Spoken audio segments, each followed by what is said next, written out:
Warlock, so that was the Warrior, so that was kind of interesting. Definitely a viable tactic in Conquest. Oh, sorry, you're roboting out a little bit.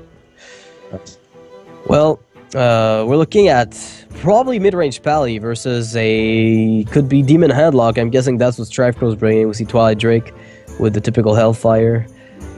Finally some gameplay here, as opposed to looking at Monk and I talk. You're roboting out again. I don't know what's happening. I think Skype might be glitching for you. Alright, well, we'll be going to the game here. We have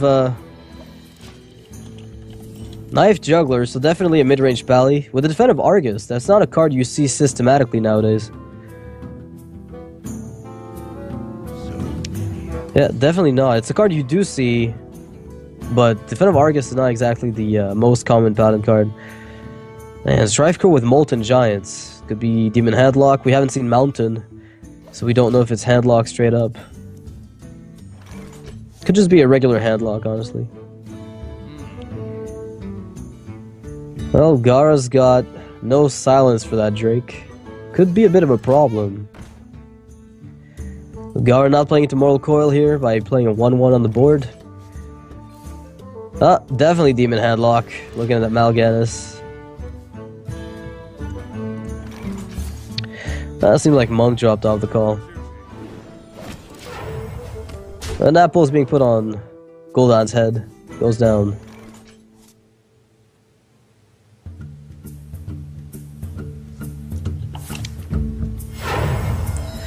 Well, that's a good Drake. Oh man, that's gonna be really tough for Gaara to deal with. Like, he has to spend everything he's got to deal with this Drake.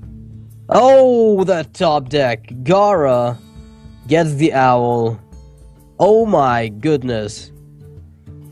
Hoot hoot? No, come on, you can't not do it. You have to hoot hoot. You've got to hoot hoot. That was a crazy draw for Gaara. Not having to send away his Knife Juggler. That way he's able to force the Hellfire from StrifeCro.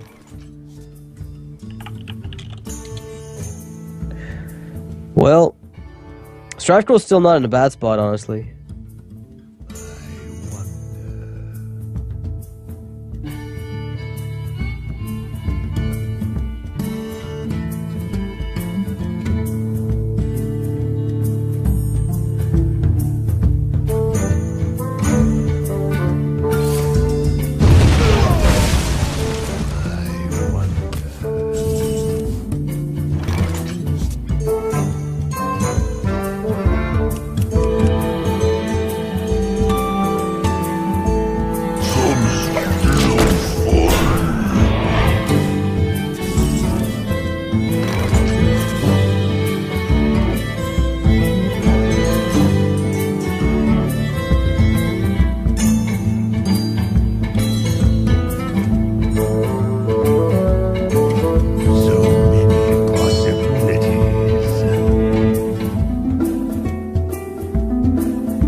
Alright.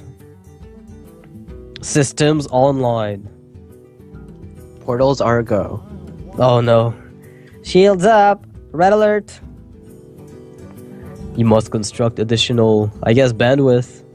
I'm not sure what we're trying to construct here, but so I wonder how far ahead StrifeCro and Gaara are right now. Because like I was casting some mid-range Pally versus Demon Headlock, and it seemed like it was going pretty equally on both players' side. Things haven't gone up too far.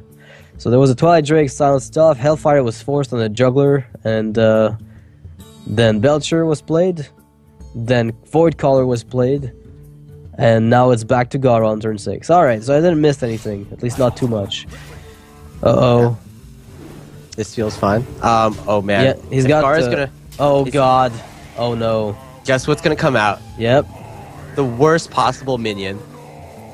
Like, if it were Jiraxis, this would be manageable. Like, a 315 can't punch through the Sludge Belcher, but this is just horrible.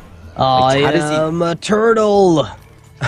And not only that, but StrifeCro is going to be able to heal his... Mal'Ganis, yeah. Mal'Ganis, exactly. Like, punch face for 9. Wow. Wow, that is so devastating for Gaara. No equality to deal with this, no BGH, no Aldor Peacekeeper even to negate at least the damage output they would have. And he's 2 turns away from Tyrion, so there's no help coming his way right now.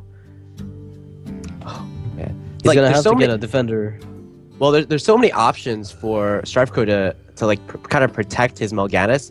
You have the Earthring Farseer, you have the Sludge Belcher, you even have like the Earthring Farseer in conjunction with the Sunfury Protector. Like if you protect your Earthring Farseer, for example, yeah, that gives you essentially more life on your Mal'Ganis, in addition to the healing that you can put onto the Mal'Ganis. Yeah, the healing is very relevant here. And what I find interesting is that StrifeCro knows that there's no equality in Gaara's hand, because that would have come out last turn for sure. But he decides to play the Sludge Belcher instead of the Earthring Farseer, nonetheless. Yep, that's... Yeah, that looks good. I bet you this... unless like the equality is drawn, I bet you this Mal'Ganis is going to survive. And even if equality is drawn, then I still feel that like Gaara still won't be able to deal with Mal'Ganis. Yeah, he'll have to develop a defensive Argus with the muster for battle here, I suspect. This is not a position you want to be in, not at all. And the problem is if you muster a defender just to prevent the damage output, you're going to be in a world of hurt because then you can't get your Quartermaster necessarily. Yeah, just... Oh man, what a devastating position. Unfortunately, Gaara has a lot of proactive cards, but in this particular matchup, you don't want to be entirely too proactive. You want to have a lot of answers for your opponent's threats, because your opponent has bigger threats than you have threats. So you need to basically deal with his threats first before you can actively develop anything. Yeah. Well, he's going to be able to take out that first part of the Sludge Belcher, so at least it's going to become only a 1-2 slime, which means it can't kill on its own the Shredder that's going to be there, but the Dark Bomb and the Earthring Farseer should contribute to the survival of Mal'Ganis for quite a few turns now. Then again, no Siphon Soul for StrifeCro. How does he deal with Tyrion, now that I think of it? Yeah, he's going to need his Owl. I believe in the standard StrifeCro deck, he doesn't actually play Siphon Soul unless he's tweaked it for this format. He cut Siphon Soul because he thinks like a 6 mana kill an opponent's creature just isn't that much value, and he'd rather like Shadow Flame it or just kill it off with the minions he has on his board. Yeah, I can see that. I think it makes a lot of sense. Speaking of Sylvanas, here's like one potential way of dealing with Tyrion. Yeah, that's a great way. I mean, Gaara went for he surrenders the Quartermaster muster for battle, and he's just gonna get the Light's Justice with the 1/1s. It threatens the Quartermaster, and it's an option if it's necessary, but otherwise it's a good transition into Tyrion Fordring. Yeah. Yet again, StrifeCro has a lot of choices to make in terms of how he kind of saves his Mal'Ganis. I think you've seen your opponent not be able to deal with Mal'Ganis 2 turns in a row, so I think you're going to be wanting to press that. Press that advantage even further, healing it up, or taunting it perhaps, or taunting something in front of it so that it's protected once again. Oh man, a free life tap here, and he finds a Belcher. Pretty good pickup here, which should be able to do a lot of work unless equality is top decked. And that's gonna stop the Paladin Shredder. He can trade with the Light's Justice and the Shredder, but then he has to deal with another slime. Yeah, you saw your opponent, like, he couldn't deal well with a Sludge Belcher last turn, so yeah, might want to play it again this turn. But no, Dark Bomb is going to be played. Nerubian Egg, oh wow, that's going to be half good with Defensive Argus, but other than that, it's not proactive enough for Gaara at the moment. He wants a board that can do stuff. That's not it. Oh, well. Well, I don't know if you really want a Black Knight 1/1 slot. Well, you mean it's not good? Oh, come on. I mean, that seems like the absolute least value you could get, right?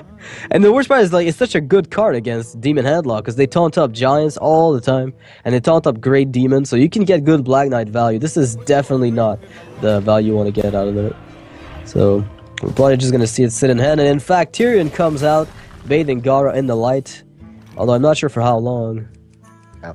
I think this is almost assuredly going to be a Sylvanas coming out this turn. You need something to deal with Tyrion, and because you don't have an Owl or a Siphon Soul, I think Sylvanas is probably your best choice. Yeah, I would venture to say so as well. I mean, unless you want to sacrifice what you've got, but you really just don't want to ping that shield. The point of this this position you're in is to not ping the shield off of Tyrion, so that Sylvanas is, you know, more likely to steal it, and it puts Gaara in a really sticky situation.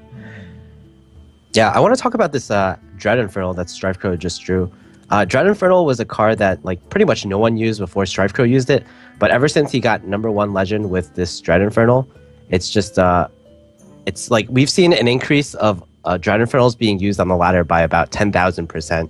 Yeah, and it's good in this matchup in particular because dealing 1 damage to all characters is pretty much exactly what you need or what you want against Paladin. well, you know, the bandwagon, the train didn't start with Snow Chugger, so not too surprised there. When a pro player gets a card in their deck that everybody thought was mediocre, you tend to see a huge increase in its representation in general. So I'm not surprised there, but do you like Definitive Argus here to trade into the Dread Infernal with the Egg and the Ashbringer, or do you just go face and press your advantage even further and try to put pressure? Because I'm kind of worried about something like a Shadow Flame at this point, I guess. I'd almost rather trade. I think what Gaara is thinking right now is that he doesn't really... He's pretty much out-carded at this point. He only has 4 cards in his hand, and his opponent has a hero power that can just draw more cards and more cards. Right. So I think Gaara is gonna try to finish this game off in the next few turns. Yeah, I can't blame him either.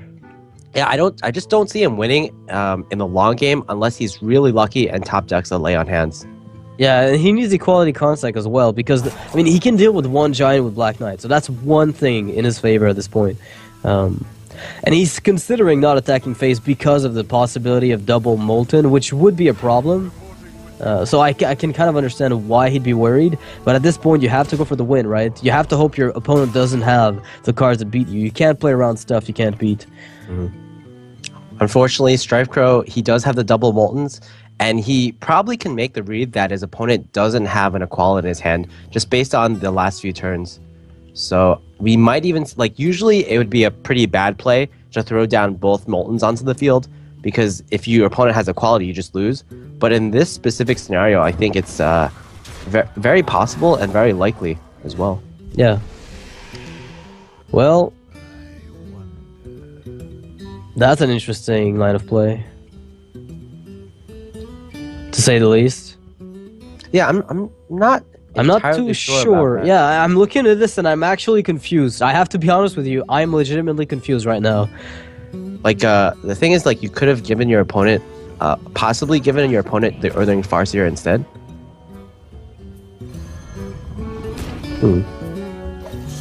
Well, so he has to trade Sylvanas first and then Black Knight. You know what? This isn't even bad. This isn't even bad. Yeah, I think at this point you can summon a dude, summon a dude, trade into Sylvanas with the Dread Infernal. And then Black Knight. Yeah, and then Black Knight, and you're in a pretty good position. None shall pass. Like, the Black Knight in Gaara's hand also kind of leads into his the aggressive line of play that he needed to do, because it's a card that helps you just get past these taunts and go for even more hits with your Ashbringer onto your opponent's face. So it kind of helps the aggression overall. His, like, even though Gaara only has 4 cards in his hand, those 4 cards are, I would say, all above average. Like, the Black Knight is exactly what he wants. Yeah. And then you also have, like, a combo in your hand. What more could you ask for? Alright, let's see what it says. And the new dude, and so you can still attack and trade into the new dude if you want, although you could go face and set up lethal, because Ashbringer is, 10 damage on its own. If you bring him down to 10, then you could potentially get the win very soon. So it's gotta be... He could wipe the board completely and reset everything, actually. That might also be a pretty good option, depending on what he wants to go for. Never mind that, he just goes full face, and I really can't fault him for that. Oh, anti-heal bot is drawn. What a huge draw, I would say. I think he made that attack with the Silverhand Recruit last turn to set up lethal for just with the Ashbringer alone. Like, even if its board gets cleared, as long as he can get past the taunts, or as long as his opponent doesn't have a taunt or a heal, he would have won the game. Yeah, but unfortunately, now, this is just the perfect hand for StrifeCro. Yeah. He has a Molten Giant, a Taunt Giver, and healing. So I think equality is pretty much what Gaara's looking for in this position. I mean, if he does get equality, he can use his egg with the Defensive Argus as a way to wipe the board. And it's possible that equality might help a lot here if he does find it. But unfortunately for Gaara, this is the perfect line of top decks for StrifeCro. Yeah, you can just see it on Gaara's face. He's thinking, oh, those are the exact cards he needed. Yeah, you can check that box. Exactly. Well, baby rage, never lucky baby rage. That's what Twitch told me. Yeah, and unfortunately, Gaara is never lucky in this game. Well, I mean, I don't know what else he's got, but it's possible that he wins this with a good lay on hands if he finds equality off of it, right? Yeah. He would need a very specific sequence of cards, I'll grant you that. Even BGH at this point, actually. Oh, there's the equality, but... Well, the equality with Defensive Argus is not bad. Yeah, I'll take that every day. How does he use this? I think you... Equality, trade? Double trade, and then play... Well, I think you trade with the Black Knight first. Yeah. Into the 4/4. Yeah, and then equality, Defender of Argus, and that actually buffs your Black Knight up to 4/2. Yeah, it's out of core range. That's pretty relevant, I would say. Yeah, I actually like this for Gaara. That equality was super clutch, but it's gonna help him a lot. And now, no Moltens left in StrifeCro's deck. Mal'Ganis has been seen. The two Moltens have been seen. He's got a 4/4, a 2/3, and a 5/2. This is looking pretty good for Gaara at the moment. Yeah, StrifeCro, he has very few cards in his hand, and he's going to be hard-pressed to tap sitting on just 13 health, and he's going to be even going down to 8 health right now. Oh my god, Gaara just putting pressure on, saying if you want to tap, it's going to have to be a calculation of risks, but StrifeCro picks up a Mortal Coil for at least a card draw that's not going to cost him much. Yeah, I would say that even though StrifeCro's hand is really tiny right now, the cards in his hand are almost exactly what he wants.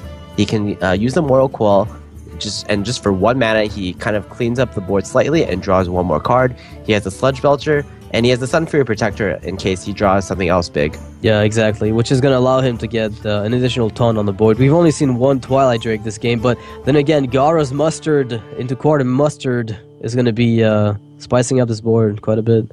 I don't even know if StrifeCro is going to be able to deal with it. I mean, unless a Hellfire is picked up. Yeah, and the issue with Hellfire is that it kills your own stuff too. Yeah. And it brings you even lower in health. Ironbeak Gal... No, that does not help. Useful. Wait, no, it doesn't help. Oh man. Zombie Chow is even less useful. No, you Zombie Chow and then you silence it so you don't heal up the pally. That is so strong. Oh man. It's the best play. That's so great. And here's the other issue, like StrifeCro in his deck, in his most famous deck, he only runs 1 anti-heal bot. So the only other way to heal in this deck is to just go Jiraxxus. This looks like a fairly easy turn here. Yeah, I think you vomit your first 2 cards on this board. In the right order, of course, but definitely. I mean, there is some sequencing that you do have to consider, but other than that, I think... yeah. I don't think the Sludge Belcher is going to be played. I'll just say that. What? You mean you don't want a 3/5 with taunt that spawns a slime? Oh man, I hadn't considered that. I mean, that sounds pretty good. What? Huh. So he is considering the Sludge Belcher now. He's bluffing the casters. There's no way. He's bluffing us, Monk. Don't fall for it. I mean, like, I don't think he should be afraid of burst combos because He should know StrifeCro's deck like card for card, to be honest. Yeah, it's been the same. It's like kind of like Life Coach, right? A lot of comfort picks, and they typically go for the same stuff systematically, which I can't fault them for that because they've been really good at playing those decks. But Gaara needs to know what's in StrifeCro's deck at this point. It's been all over the place. So StrifeCro can get rid of 2 minions on this board, but then you have 5 more. I think what StrifeCro is thinking is that even if he taps and top decks a Hellfire, can he still even win? I don't think that does it. You tap Hellfire for 6, then you Owl, and then Sun Fury or Owl. That's the only thing you might have. So you're silencing, like, nothing. And you can silence the face, I guess. Yeah. Silence the face. Oh, that should actually work. If you silence your opponent's face, then they can't talk. You squelch a Hunter. Yeah. Alright, so Dr. 7 comes down on turn 10 a bit late, but if those boom bots do what they have to... I mean, Dr. 7 is a great card here to stop a lot of damage, and the boom bot might also help mitigate some of that depending on what Gaara finds, and that is not something he wants, I can tell you that much. Okay, so 1, 3... is there a possibility of lethal here? Yeah, very much. You attack with the 2/3/3s into the 7/7, use your weapon on it, then you attack the 1/1 with your Quartermaster, you play Sludge Belcher dudes and Zombie Chow, and then your 3/3s can finish him off. But the problem is, if the Boombot kills one of your 3/3s that can attack, you lose the game, almost. Well, you're going to be in a World of Hurt at the very least, because you take 7 from Dr. Boom. Oh, actually, there's a better play than that. Never mind. Yeah, Use your 2/5 with the 3. Never mind me. What am I talking about? What am I talking about? So basically, if the Boombot doesn't kill a creature, then StrifeCro is lost, I feel. Yeah, there we go. Yeah. So yeah, that's going to be game. GG, and Gaara's gonna take the game against StrifeCro's Warlock, and as you mentioned, maybe his entire lineup was built to counter that deck. There's a good possibility of that, and I'm surprised with the way Malgan is spanned out that StrifeCro couldn't get the game. It seemed like a very, very strong start for him. Yeah, even though it was a strong start, I feel like the turning point of that game was when Tyrion came down and StrifeCro just had no option to deal with it. He didn't have a Siphon Soul, he didn't have Sylvanas on the board, and he didn't have an Iron Beak Owl. And that's kind of one of the weaknesses of StrifeCro's deck is that it just doesn't have ways to deal with Tyrion. It has a BGH, but it doesn't have a Siphon Soul. So dealing with 6/6s that have insane Death Rattles, Divine Shield, and Taunt, not the forte of StrifeCro's deck. Yeah, you've got Sylvanas, but that's Paladin mitigates that fairly easily with the 1/1s that they spawn. So that's a way to deal with it, but it's not the optimal one. So that means Gaara's Paladin's out of the lineup, so he's got Hunter and Shaman left, which means StrifeCro has to pick one of his Hunter, Warlock, or Pally. Against a Hunter Shaman possibility, what would you go for? Against a Hunter, I would say probably a Paladin, because Paladin I feel like is just absolutely insane against Shaman. The strength of Paladin is their 1/1s that you can spawn with Muster for Battle, and the only way that Gaara with a Shaman can deal with that is with Lightning Storm, and that's just horribly inefficient. Also, Paladin does fairly well against Hunter, against both types of Hunter. Phase Hunter, they can, I would say it's not an extremely favorable matchup, but with Shielded Minibot, Zombie Chow, Muster for Battle, they can kind of clear the board up pretty well, and just kind of start to attempt racing Hunter, and then heal up with a Lay on Hands or Anti-Keelbot perhaps. Yeah. And then against mid-range Hunter, just Aldor is going to be such a key card against high mains. Alright, well apparently you're right. StrifeCro's gonna be picking up the Paladin against Gaara's Shaman, and Consecration is enough to deal with most of the totems, so they have the tools. And I think Shield and Minibot is the unspoken MVP of the new Paladin tools. Like, a lot of people don't necessarily consider it that, but on its own, that card makes if Zoo were to ever make a comeback, the existence of Shield and Minibot keeps it in check. Yeah. Like, a single card just keeps in check so many aggressive archetypes that could spring from that attempt that's just snowballing out of control. And Shaman's totems are kept in check, and Earth Shock doesn't finish it off. So it's very tricky for a lot of classes to deal with, and it handles a lot of threats super effectively. And I think The Paladin here against the Shaman is probably a good choice, as you mentioned. Yeah, I completely agree with you. Like, the hype cards for Paladin in GVG were the Muster for Battle, the Quartermaster, and sometimes the Cog Hammer, but I feel like the Shielded Minibot is the unsung hero. It's just exactly what Paladin needed, a solid 2-drop, because previous to GVG, Paladin just didn't have anything to do on turn 2, but now it has one of the most insane turn 2s in the game. I'm still waiting on Priest to get a 2-drop, by the way. That's the one thing I'm waiting on. I'm waiting on Priest to get something so they can finally go for some kind of tempo deck, as opposed to being heavy control. Well, that card is that card already exists, Noxious, and it's called Giblin Stalker. Right. Oh yeah, I'm sorry. Slippery! Yeah, Slippery Priest with Valence Chosens. Is that right? Of course. Well, what a great deck. 3 Zombie Chows right now on my screen. I don't know about you, but that seems like a very Naxxramas feeling. I don't know. So this is gonna be Mech Shaman, or just a wait, never mind. It's gonna be a standard Shaman with mechs, right? Because they all have Paladin Shredders at the very least, and possibly Harvest Golems. Yeah, even though I said that this matchup typically favors Paladin, this is going to be, I feel like this is going to be like the best start possible for Gaara right now. Like 2 Zombie Chows and a Power Mace. And that's the Nerf Shock. Yeah, that's crazy. It's beyond insane. And it even has a, oh wow, look at that. Look at this. This is beautiful here for Gaara. This is like, spot on what he wants. Shaman in this matchup, they basically need board control. If they don't have board control, like there's basically no way for them to deal with the Muster for Battle minions. So this is exactly like you said. It's going to be the perfect start. Wow, and gonna the be able to Flame Tongue with the Haunted Creepers. This is just insane. Exactly what he needed. Gaara's start is a complete powerhouse or power mace. Power mace. Yeah. I see what you did there. Yeah, I know you saw it, but I don't know. I wanted to make sure you heard it fine.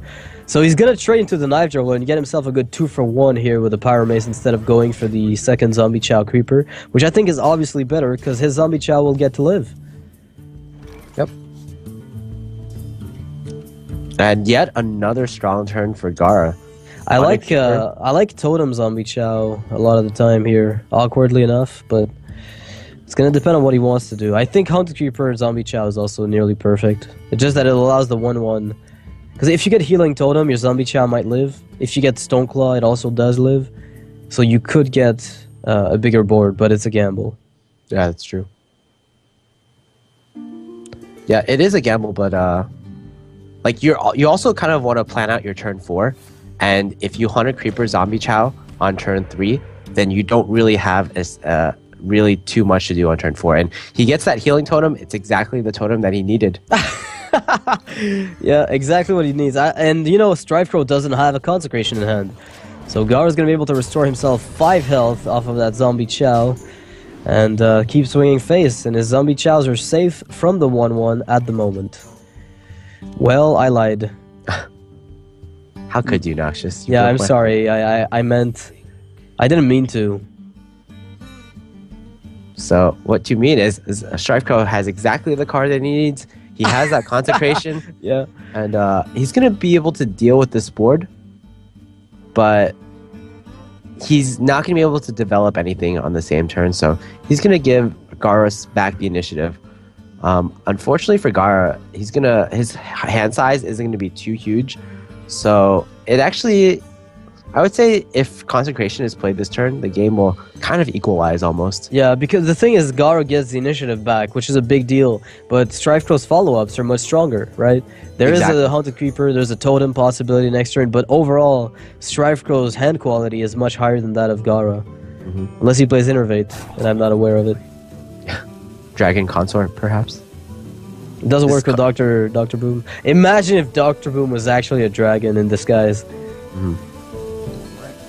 Imagine if one of these players somehow just got Black Rock Mountain cards and we see one of them. We're like, oh, how is this possible? Lava Shock!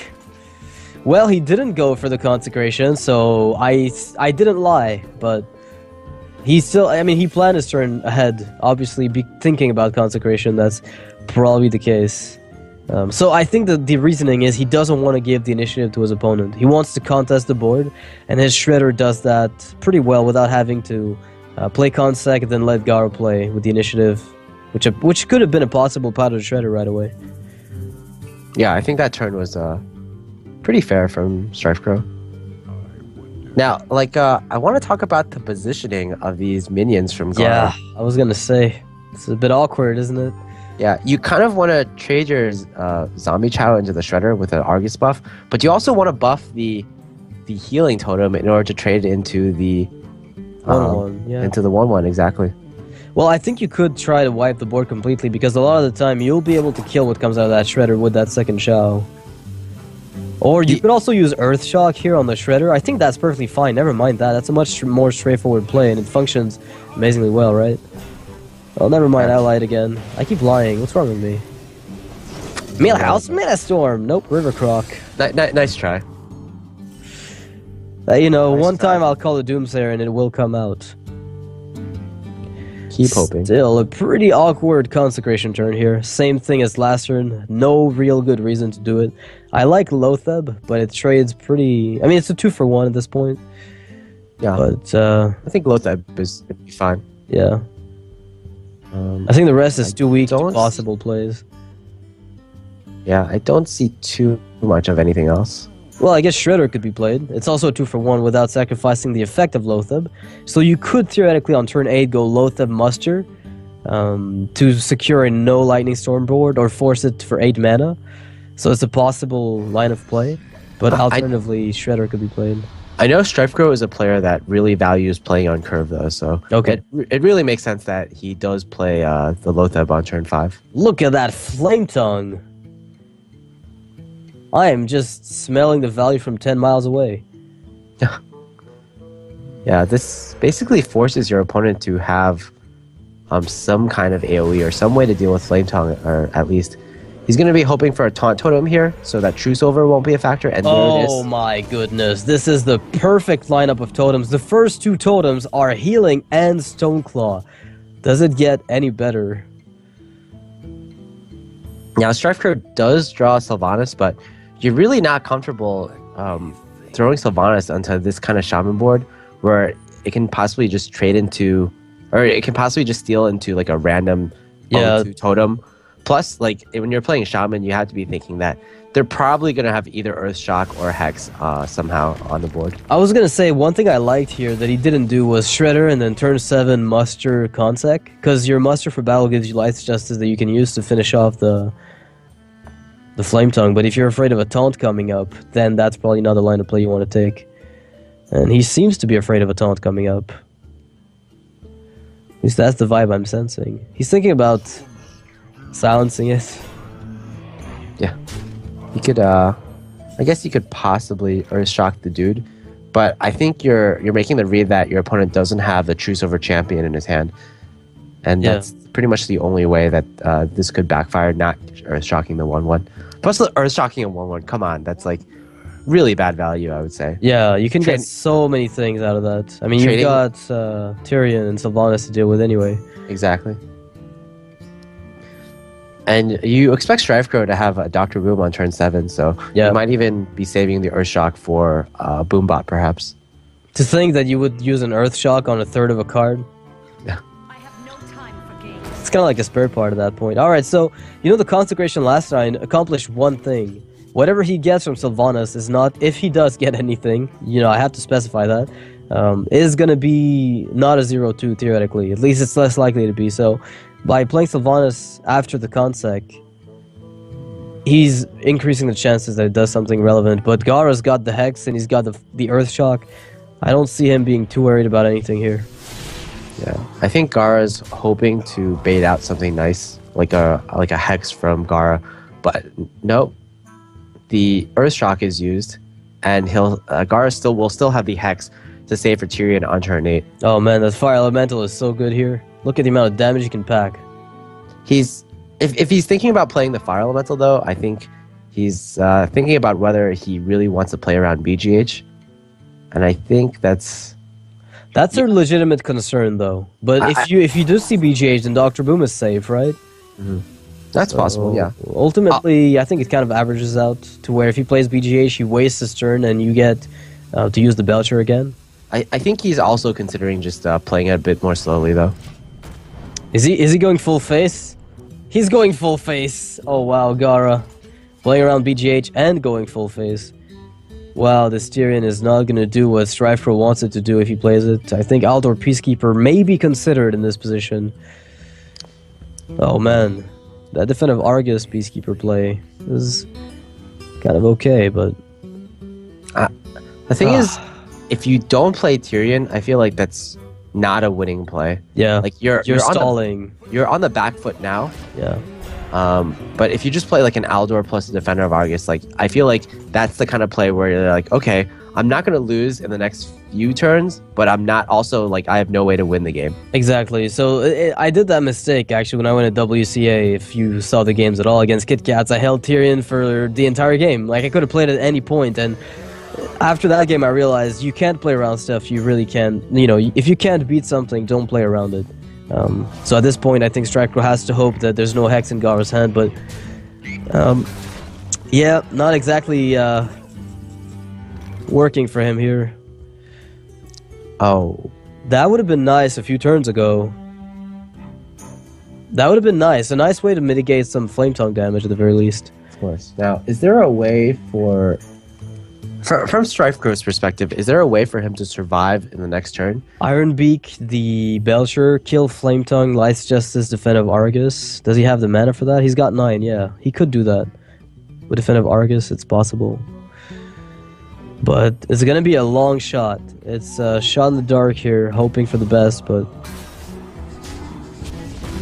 Aldor Defender also works pretty well. Yeah. Perhaps even better because it tanks 2 more damage. Yeah, I feel like that's going to be the play. Unfortunately, there is a Rockbiter weapon. How relevant is the Rockbiter? Well, Crackle. Well, we might never get to know. Well, we'll get to know. But I think there's lethal with Crackle, Rockbiter pretty much 75% of the time here. Oh, actually, yeah. I would have 100. definitely tried to roll a totem first for the BM and possibly get 8. Just the insta-kill with Crackle from hand? Exactly. Yeah. So I didn't really have any other options, but I RNG'd you. Well, StrifeCro goes to 0-2 here. Gaara's lineup is matching perfectly. But I thought Paladin going into this game had a pretty good chance. Yeah, I think it didn't line up.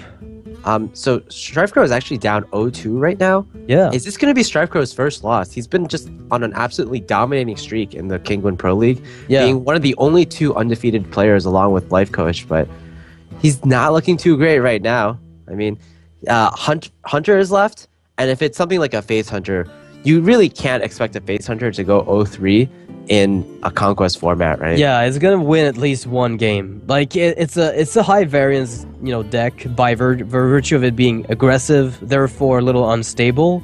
But it's got that potential, especially against a Paladin, to steal games. I mean, Paladin has pretty good survivability, but the problem is, if the Hunter gets a really good start and start rolling the damage in, you start playing True Silver to remove a Wolf Rider that's already dealt damage, and then you start falling behind even further because the Hunter just keeps applying pressure, and you really can't counter pressure fast enough in the way that other classes sometimes can. So we'll have to see how this is going to go, and StrifeCro is going to be picking up his Hunter to match up against Gaara, so it's going to be a coin flip, at least theoretically.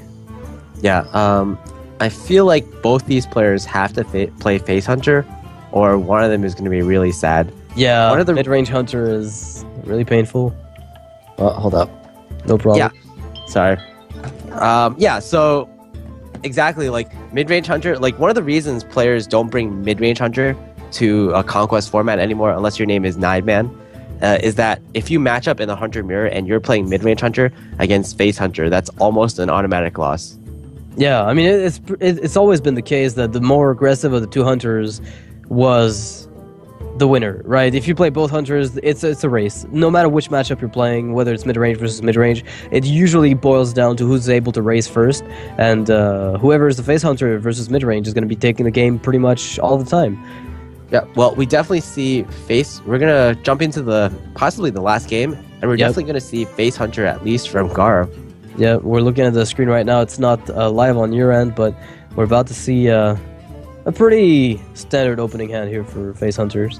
I mean, Face Hunters have been everywhere right now in the metagame. It's kind of interesting to think about because it's a class that, I mean, it's an archetype that's always been around, but it's never been dominant for as long as it seems to have been recently. I mean, we're talking about a solid week and a half or two of just face hunters everywhere, and it doesn't seem to be stopping. Yeah, every time there's a Hunter nerf, players cry that Hunter is dead, but in reality, as long as face Hunter exists, then I don't think Hunter will ever be dead. Yeah, I mean, I think the fact that it's kind of like a Hydra. You cut one head and two more pop up. You really can't manage hunters. Their hero power by design allows them to have aggressive decks as a primal prime. I mean, that's as a prime go-to play style, and I think they're always going to be able to do that no matter what. Hail Hunter. Yeah, is what you're saying. Oh goodness. Wow, an Argent Squire. That's like a really interesting tech choice from Gaara, and it's going to be just insane in this matchup. Yeah, it's going to be able to get quite a bit of value, and I feel like Gaara's current board... Wow, I like Gaara's position right now. The Haunted That is Creepers crazy. is actually going to be really difficult to deal with, though. Well, if you coin out Leper Gnome here, right? No matter what the Creeper hits... I mean, it's going to attack the Squire, right? Theoretically. Mm-hmm. So, usually you should be able to get it out of the board very soon. So it won't be able to snowball out of control. Ooh. Explosive Trap. That's actually one of the key cards in this matchup. I was talking to Kalento earlier, and he actually said, in this particular matchup, Explosive Trap is actually better than Mad Scientist because you can get the effect out immediately. Yeah, exactly. Whereas Mad Scientist can be played around. They attack your face, with 3 minions, then they kill a Mad Scientist, or let you trade with it, and then you're taking an extra round of damage, which might be enough for the Hunter to set up lethal, and they get the initiative back, whereas right now, they have to lose it. So, Abusive Sergeant doesn't really accomplish anything here, except putting a 2-1 on the board. Glaivezuka, it can help get rid of a minion. Animal Companion is also possible, but Huffer is actually exactly not what you want with the Animal Companion. Yeah, the variance of this, I think, is a bit too high, right? Yeah. I mean, Misha would be really nice, but... Okay, Explosive Trap and go to face. I like this. I like it. Yeah, I like it as well. It's still a graft, but it's effective nonetheless. And the problem... Oh my god, look at the follow-up. Gaara's just picked up Leper Gnome to go with that Juggler. That Explosive Trap is going to be futile, in effect. It slowed down Gaara quite a bit, but not enough. Yeah. Not enough. These, StrifeCro had a pretty great opening with Leper Gnome, and he had a possible Glaivezuka with a Haunted Creeper. But I feel like Gaara's being rewarded for the tech choices that he's making in his deck, especially with the Argent Squire. That just made a huge difference. Yeah, it killed the Leper Gnome before it turned into a Pyroblast. Very true.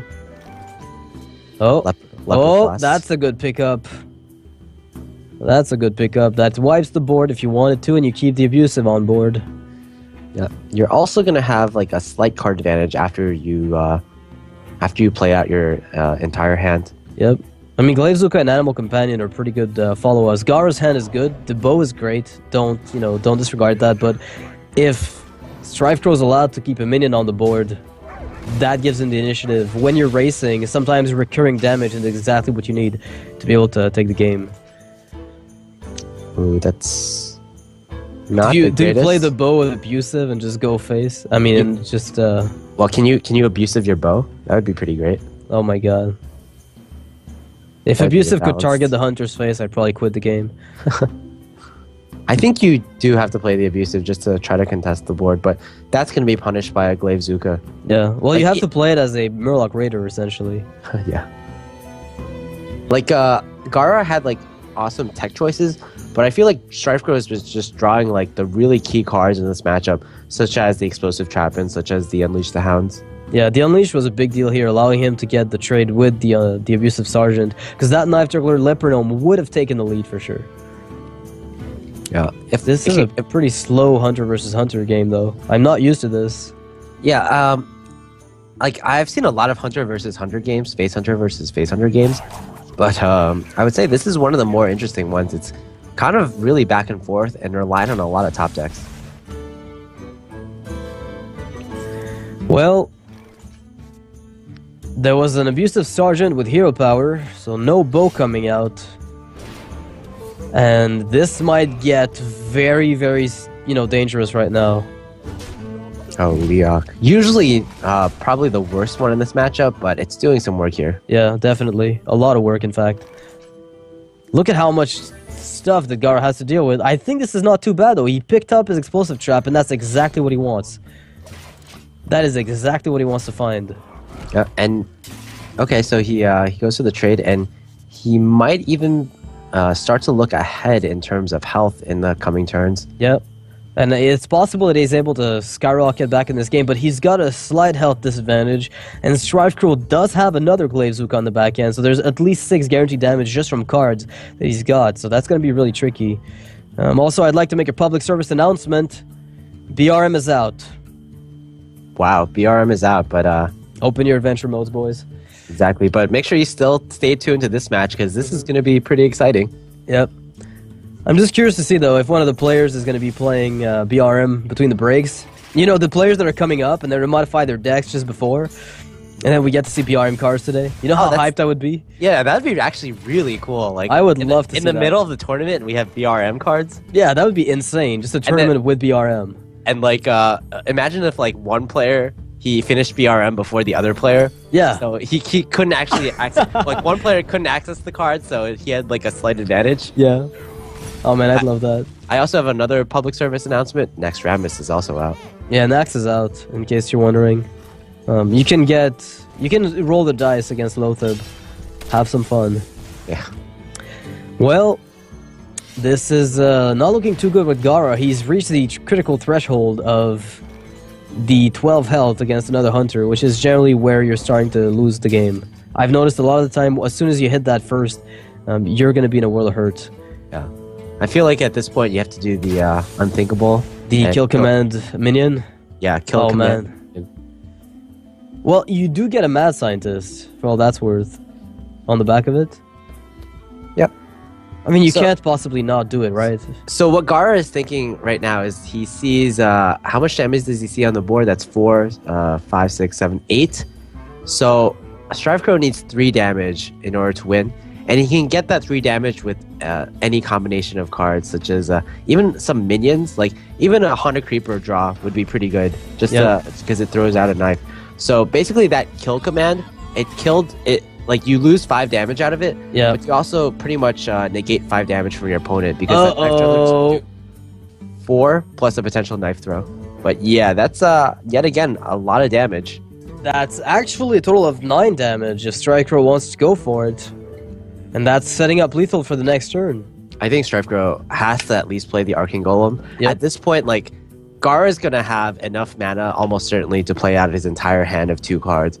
Face Hunter pretty much caps out at 3 mana cards, unless you run a Leroy Jenkins. And even if you do, like, Leroy Jenkins plus a 3 mana card, plus maybe Hero Power, that's still, like, you're still not really giving your opponent too many options, most likely. I would save the Unleash the Hounds, though, because the Unleash the Hounds also gives your opponent more Unleash the Hounds if he also has one in his Exactly. You're giving him more hounds if you get more hounds. It's kind of the muster for battle conundrum, where you don't really want to leave those 1/1s up against Hunter, but you really don't have the choice.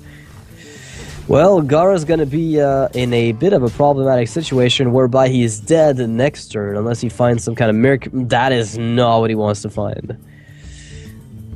So, you know what? What could save him is if he plays... Actually, no, that wouldn't even save him, unfortunately. I was going to say, if he plays Misdirection with a 2-2, but the Hound would actually take care of that from StrifeCro with Unleash. So that's going to be game for StrifeCro, who stands to equalize if he wins once more. So Gaara still has to play his Hunter. He's got to go through Warlock and Paladin, which are typically okay matchups. I wouldn't be too scared. A Face Hunter is going to be able to take at least one game, in theory. In theory. I'm slightly worried for Gaara, though, because we've seen 2 Argent Squire in his deck, and I feel like that's a card that was really, really good against other Face Hunters, but against like cards or against classes such as Paladin and Warlock, they're really not so impactful. And I feel like it might end up biting him in the ass. Like, for example, like if he ends up in a top decking situation, he's gonna have way fewer outs than a typical Face Hunter. If he just needs 3 damage to win the game and he top decks Argent Squire, he's going to be just feeling so terrible. Yeah, Gaara, and we've spoken about that, you and I, because we've casted before. We've casted Gaara, in fact, and was it with you that he was playing the Metal Tooth Leaper Hunter? He was playing some really weird mech aggro hunter deck that just didn't pan out. And Gaara is known to be a very aggressive techer, where he takes a deck that's working and functional, and he techs it in ways that you're just wondering, at the end of it, you're like, you know what, I didn't even think of making that tech call. And he makes those all the time. And I do have to say, Argent Squire in this matchup, I think it's kind of interesting, and even in general, because you can play with Abusive Sergeant, remove something like a Zombie Chow very easily, or play Argent Squire, Zombie Chow's played, you play Glaive Zuka, and you can trade into it, and you keep the body on the board as a 2-1. So there are a lot of things that make the Argent Squire very valuable, and I think more so with the addition of Glaive Zuka, now that GVG's been out, that is probably what enables it more so than anything else. Yeah, Gaara is the player that's kind of most known for not listening to other players, not listening to like what the best decks are in the meta, and just going with his own flow, right? He, for example, like the first tournament he ever won, DreamHack Bucharest, he included Sunwalkers into his Ramp Druid, and Ramp Druid at the time, like no one used Ramp Druid, and no one used Sunwalkers in their Ramp Druid, so it blew everyone's minds when he won a tournament with that deck. Yeah, it's another layer of Black Knight protection. So StrifeCro is going to be going for his Warlock, feeling like his Paladin's a bit too slow perhaps to handle the face huntering, and he's going to hope to get those Molten Giants out with Taunt, but he did not see the Hunter's Mark in Gaara's deck, which sometimes doesn't seem... But also, is it just me or Gaara's name is misspelled? It's got 2 R's instead of 2 A's. That's true. It's Gaara as opposed to Gaara. Is this a different player playing for Gaara? I think so, yeah. Do we have another Magic Amy scenario possibly? Yeah, it's Magic Gaara. Yeah, Magic Gaara. Well, we're about to get into the game here. Warlock versus Hunter. It's a Demon Handlock, so we're going to be seeing Molten Giants, and that's probably the cards that StrifeCro wants the most, honestly. Those are going to be very important with the anti-heal bots as well. It's going to have to find those. Yeah, I want to speak a little bit about StrifeCro's Demon Handlock versus a typical regular standard handlock in this matchup. And I feel like the biggest difference is that you have the Void Callers instead of Mountain Giants.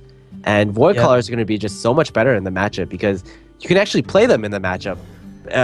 When you have Mountain Giants against Face Hunter, they're pretty much going to be dead in your hand. So that's 2 cards in StrifeCro's deck that are going to be useful as opposed to completely not useful. Like if you had Mountain Giants. If you had Mountain Giants, yeah, exactly. Which is exactly the reason why Demon Handlock is heavily favored by a lot of players nowadays, is you get a lot more mileage out of the Demon approach than the Mountain ones. Yeah.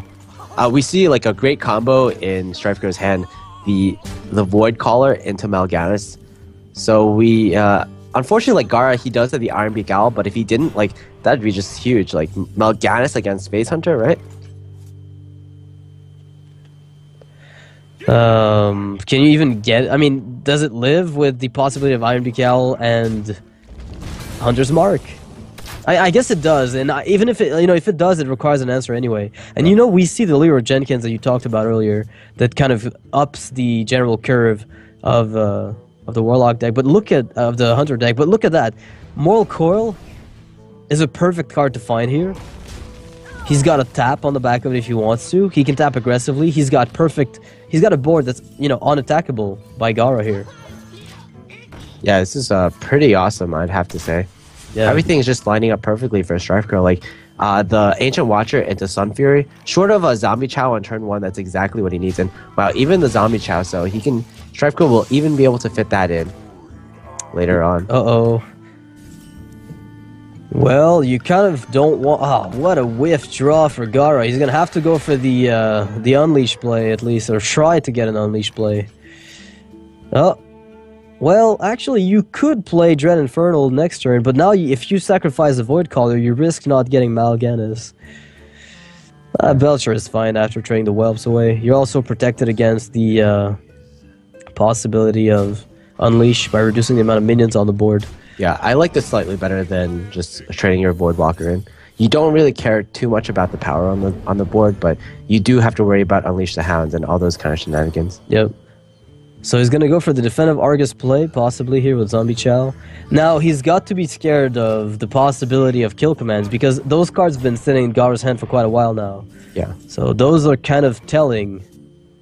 Oh wow, Oh. double owl.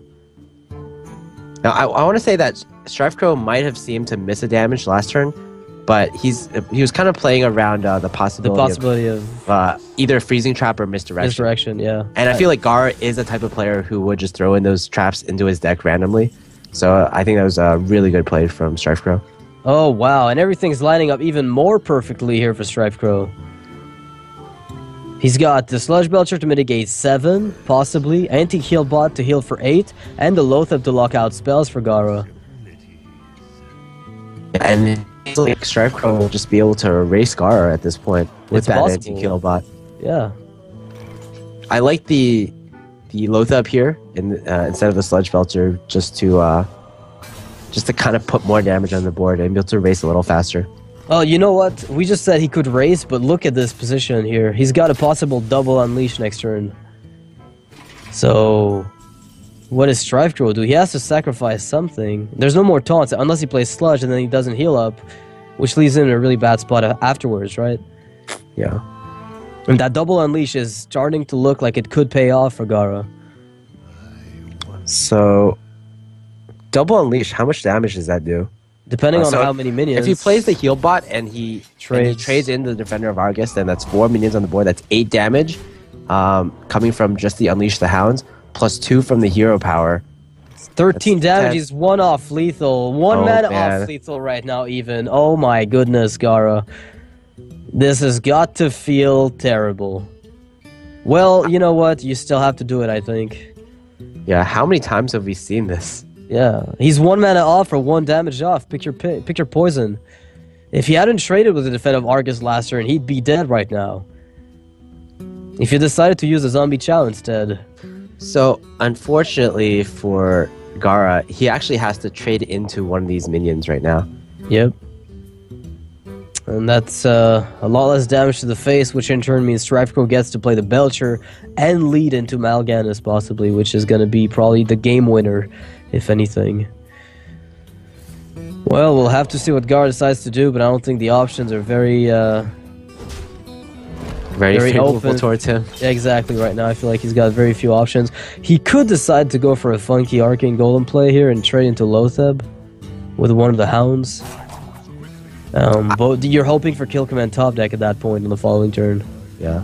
Which do you value more, the Arcane Golem or the Unleash the Hounds? And do you really care about giving your opponent 1 more mana? I don't think you Arcane Golem because Because of the mana possibility of Jiraxis, yeah. You bring him up to 9 mana, and your opponent can either Jiraxis or Mal'Ganis at that point. Well, there is lethal for StrifeCro here. He's got to attack for 8 and then Hellfire for the win. So he's going to be taking a second game from Gaara at this point, which means he's equalizing the series. 2-0 for Gaara into a possible reverse sweep here coming from StrifeCro, who's got to be down to his Paladin at the very end versus Hunter. And because it's the last deck that he picked, we have to assume it's the worst one in his mind because he wants the tiebreaker points. And he always plays the best decks he's got. Yeah, we have... Now, like in the beginning, we said that there's pretty much it's not very likely for StrifeCro to defeat FaZe Hunter 3 times in a row, but it might just happen. StrifeCro just has been drawing really well. In the first game, Hunter versus Hunter, he drew Explosive Trap into Unleash the Hounds. Very important. In the second game, he had another great start, Ancient Watcher, Sun Fairy Protector into a Void Caller, into just a lot of heals and taunts just to follow up. Yeah. He never drew like the dead cards in his deck, and it was just really good overall. Yeah, and if he'd had, if Gaara had a single Hunter's Mark in that matchup, that would have been everything. Getting a bit more damage through that Ancient Watcher would have been a great deal. It would have changed every single line of play from then on, because he wouldn't have wasted 5 damage on a minion, but instead only the 1. And he could have kept the Owl for some future point. So, we'll have to see what happens with Hunter versus Paladin, but this is typically a good matchup for FaZe Hunter if the Paladin doesn't get the good early game. And even when they do, sometimes they fall behind way too quickly, and it often comes down to lucky knife hits if you get the Juggler. Yeah. Again, you mentioned before how Shielded Minibot was such a key hunter, such a key paladin card, Yep. and it's going to be especially key in this matchup because the Minibot can usually contest 2 minions of the hunter and just put the paladin in such a favorable position on the board. Yep. All right. Well, we'll be jumping into the game. Paladin versus Hunter. Let's see what happens. I'm actually legitimately curious. This is not a bad hand for Gaara. It's a very board, staying on the board oriented hand. Yep, but StrifeCro does have the Shielded Minibot. He has, wow, a pretty good curve. Shielded Minibot into an Owl that can possibly silence Haunted Creepers or Mad Scientists.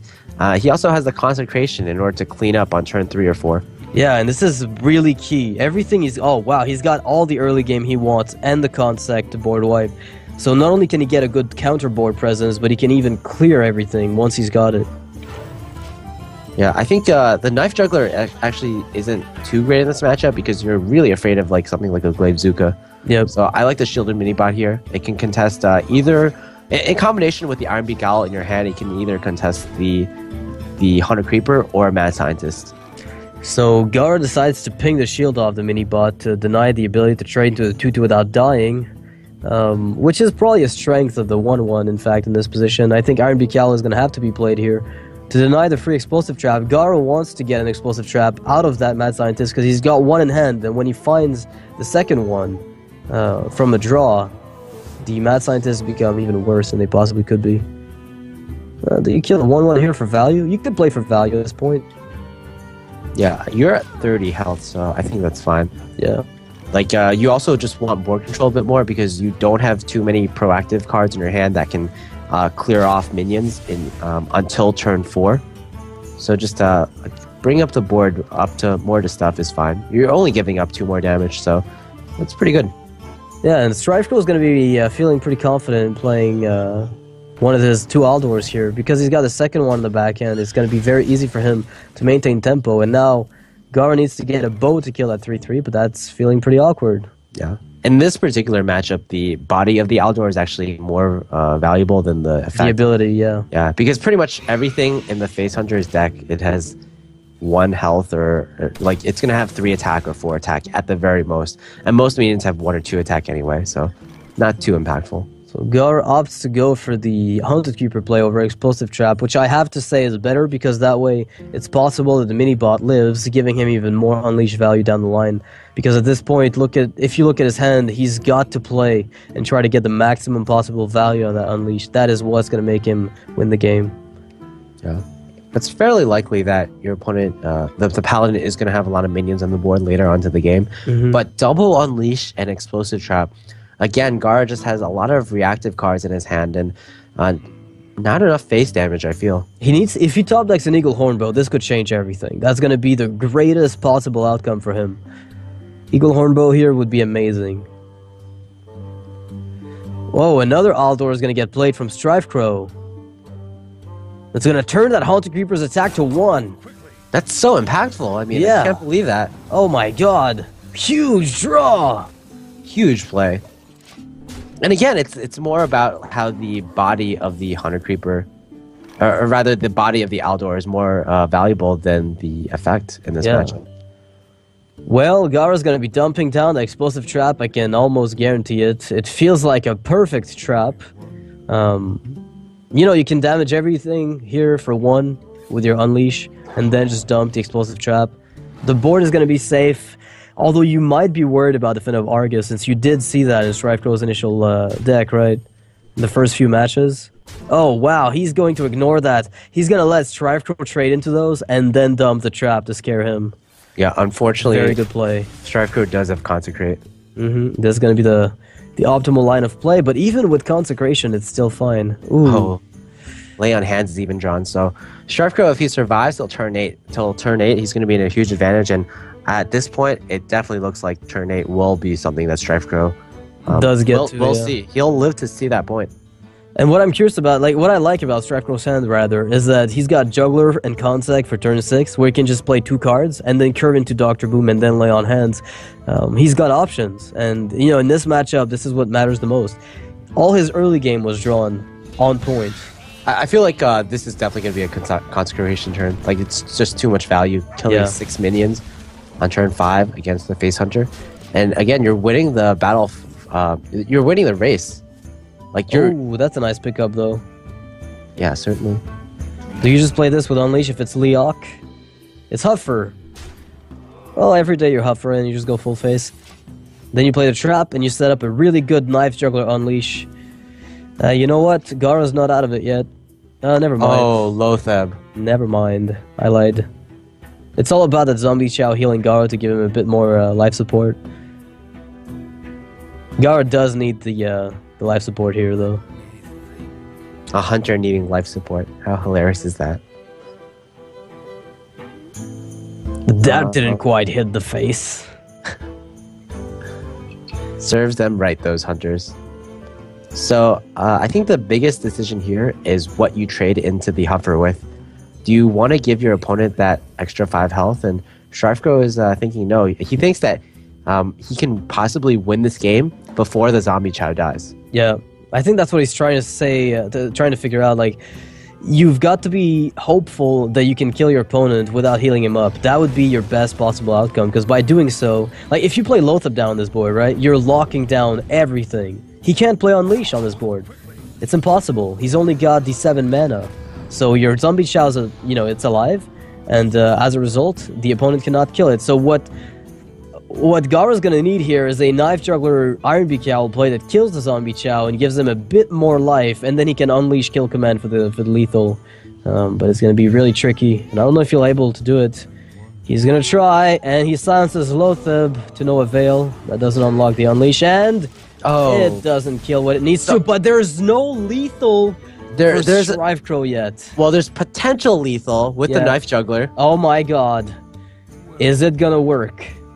Is it gonna work? Now, Gaara thinks he's beat, but little does he know, there is no lethal in StrifeCro's hand.